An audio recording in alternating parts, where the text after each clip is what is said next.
What's up, family? Trail here, and I come to remind you about the deadline to apply for those $500 stimulus checks. Yes, in Chicago, the applications are still open as of now, but that deadline is this Friday, so you need to act as soon as possible. In addition, we also have some crazy news from the former president in regards to the Constitution. You might not believe what he said, and apparently other Republicans are shocked as well. And last but not least, we do have information about the new $1,000 stimulus checks that are coming soon in one particular state, and we just received word that these should be arriving before December the 31st. I've got the details to share with you today, but in the meantime, you already know what to do. Make sure that you are subscribed to the channel, as well as hit the like button for the YouTube algorithm. Now let's go ahead and start with the video.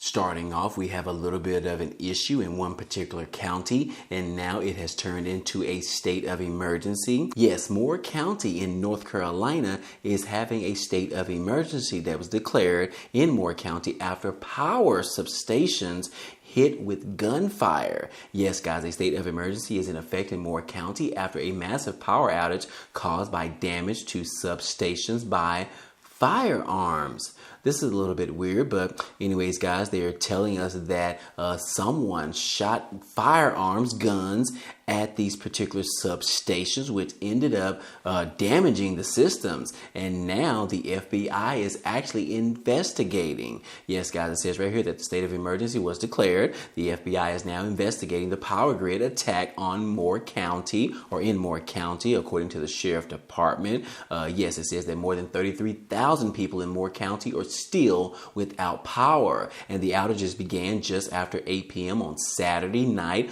across communities in the area. And yes, Sheriff Fields said that firearms were used to shoot and disable equipment at 2 substations in Moore County, and power could be out until Thursday, according to the sheriff's office and Duke officials. And they added that the repairs will need to be sophisticated due to how damaged the substations were actually done. So apparently, guys, someone drove by or actually went to the location and fired these particular firearms or bullets or ammunition towards these particular power grid systems. And yes, guys, it has caused this damage. And these individuals in Moore County are suffering right now because they don't have any electricity whatsoever, guys. So if you can just imagine during the snowstorms that we had here in Texas where we had no electricity, guys, this is the same thing. However, they are probably not dealing with the snow issue. But anyways, guys, just to know that you might not have electricity until Thursday,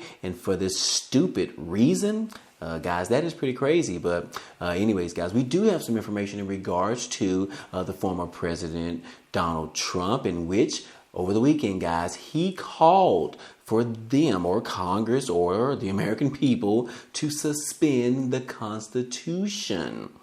Yes, guys, that is exactly what we are dealing with. I've never heard anything like this before. But yes, guys, it says right here that Trump's call to suspend the Constitution, not a 2024 deal breaker as of yet, according to the leading House Republican. Yes, guys, still Representative Dave Joyce said this week that Trump's idea was just a fantasy. But yes, guys, anyway, the Republican Ohio Representative Dave Joyce said on Sunday that he didn't really want to be drawn into the commenting on Donald Trump's recent statement in regards to suspending the Constitution over some of his baseless claims of the 2020 election fraud.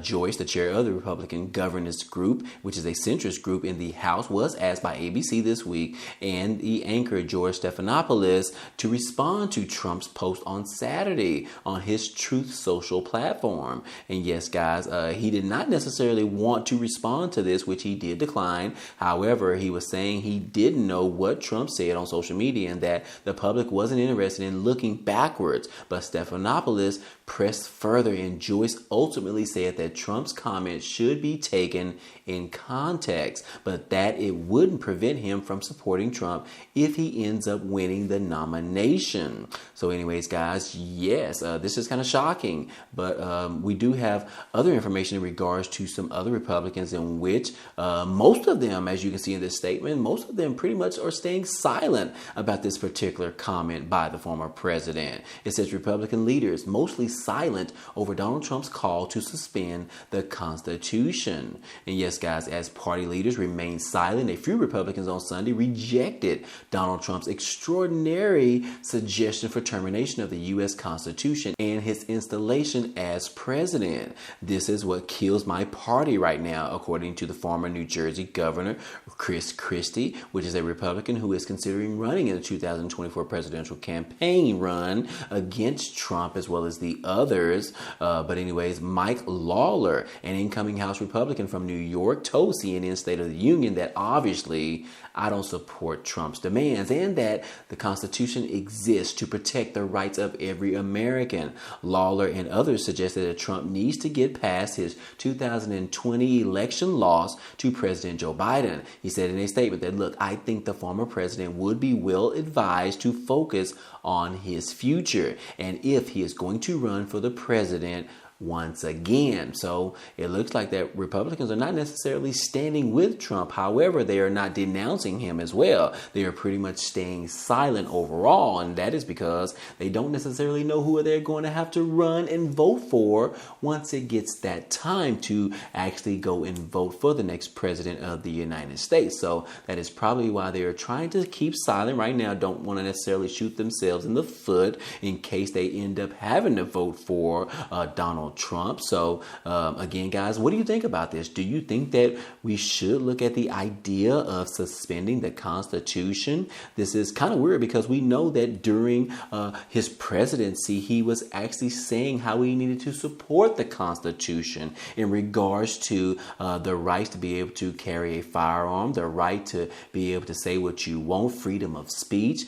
So now he is saying that we should suspend it. So should we suspend all of those things that are included in the Constitution? What do you guys think about this? Let me know down below in the comment section, guys, and maybe we can talk about this. But anyways, guys, this was some definitely weird news, if you will, my choice of words, but definitely some weird information that we just heard over the weekend from the former president. But anyways, guys, moving on, some of the top intel Republicans are now condemning Trump's call to suspend the Constitution as well over his 2020 election fraud. Yes, according to Representative Mike Turner of Ohio, which is the top Republican on the House Intelligence Committee, said on Sunday that he condemned former President Trump's suggestion to suspend the Constitution over unfounded claims of mass electoral fraud in the 2020 presidential election. And during his appearance on CBS's Face the Nation,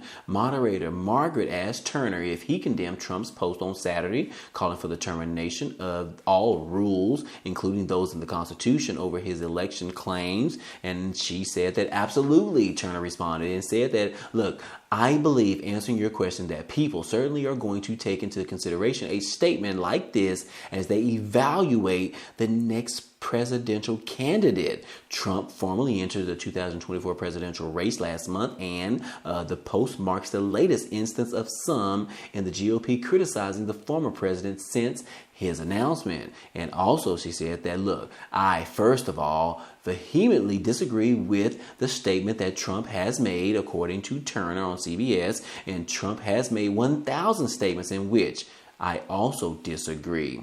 So again, guys, as you can see, the Republicans are not necessarily falling for this once again.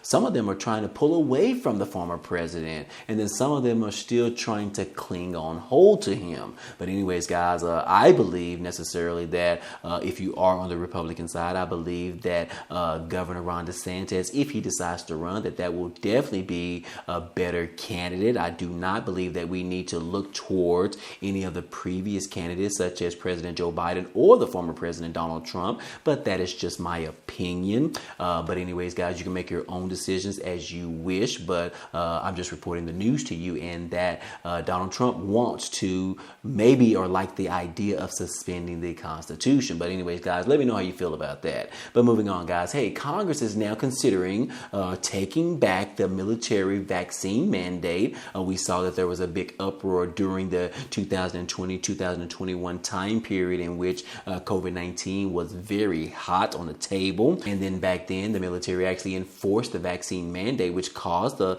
lot of people to be upset because the military, they didn't necessarily all of them stand with the idea of being forced to get the vaccine. And it looks like they did enforce that, but now they're looking back after all of the information that has come out from the CDC, as well as other people that have been investigating the whole idea of COVID-19 and where it got started and how these vaccines actually work. And it looks like Congress wants to repeal that. Yes, it says Congress considering repealing of the military's coronavirus vaccine mandate. So that could happen very soon, maybe, depending on how things go. But it does say that Congress may consider legislation later on this week that would scrape the Pentagon's COVID-19 vaccine mandate for military service members. And yes, a rollback of the policy may be included in the National Defense Authorization Act, which is set to be unveiled sometime today as a compromise between the Republicans and the Democrats. So again, guys, hopefully by this weekend or by the end of the week, we should know more information on whether or not they want to actually move forward with repealing this particular mandate. I believe that it is a great idea to repeal it, guys, because we don't necessarily want to force everyone to have to get this vaccine. You can make the decisions on your own, but you should not force others to get this. But anyways, guys, moving on to some stimulus update news. We do have information in regards to those $1,000 stimulus checks, or better known as the California inflation stimulus checks, which is pretty much around $1,050. Yes, guys, right here it says the one-time payment worth up to $1,050 is heading to California residents. And they're saying now that as the latest update, we do have information that these particular one-time payments should be arriving before December the 31st. Yes, guys, these particular inflation relief checks have actually started going out in October, and they're going out continuously every single week. And it looks like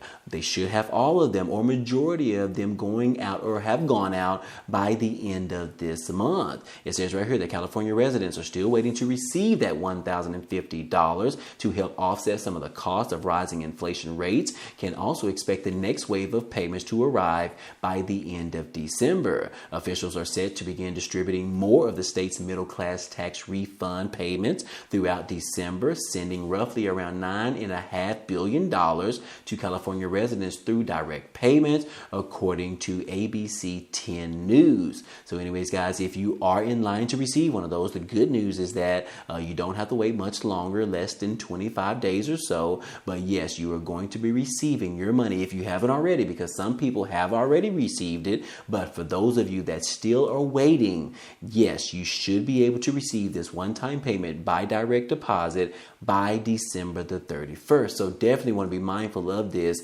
coming your way, and hopefully you don't spend it before you get it. But anyways, guys, last but not least, we do want to talk about Chicago. We talked about it previously, but I do have an update in regards to the $500 stimulus checks. Yes, Chicago giving out $500 in cash to some residents in this particular new program. And yes, it says that the one-time payments will be administered via a program called Chicago Resilience Fund 2.0, which is the city said that it is aimed at providing cash assistance to Chicagoans who may have been left out of COVID-19 stimulus checks. Again, it says Chicago is offering $500 cash payments to eligible city residents under a new assistance program, and the deadline to apply for this is around the corner. Yes, guys, it says the one-time payments will be administered via the program called Chicago Resilience Fund 2.0, and the fund is intended to support residents who had difficult accessing and qualifying for the federal relief payments in 2020, including COVID-19 relief funds, according to the city's website. And yes, the current round of payments are geared towards residents with adult dependents or those who are caregivers for adults. Two organizations have been charged with taking applications, the Association House Chicago and the Chinese Mutual Aid Foundation. But anyways, eligible residents will need to submit an online application, and recipients will be selected via a lottery ticket. The winners will need to show proof of eligibility. Only one application per household is allowed. And again, so far, more than 4,000 winners are expected to be selected for this particular lottery to receive these $500 cash payments. And And yes, guys, the deadline to apply for this is this Friday, which is December the 9th. So you definitely want to act fast, guys. If you haven't already, go ahead and apply right now after you watch this video. Yes, guys, this is definitely important.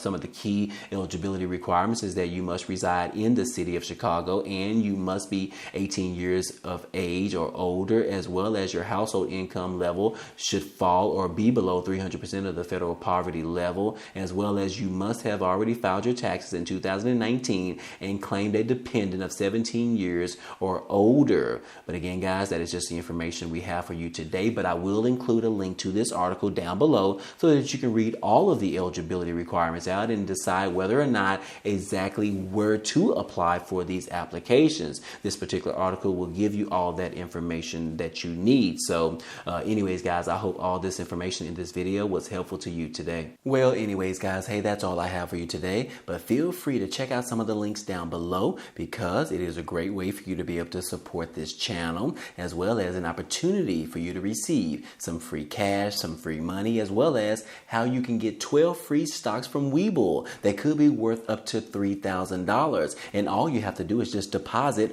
$1. Everybody has $1, right? But anyways, guys, if you are interested in any of those links, they will be down below, so check them out when you get some time. But anyways, guys, hey, if you enjoyed today's content and you want to see more, go ahead, subscribe to the channel. It's totally free. And if you like today's video, then go ahead and hit the like button for us. It really helps out this channel, as well as it tells YouTube to share this video with others. But anyways, guys, hey, I appreciate you guys stopping by and watching, and I hope to see you on the next video. Peace.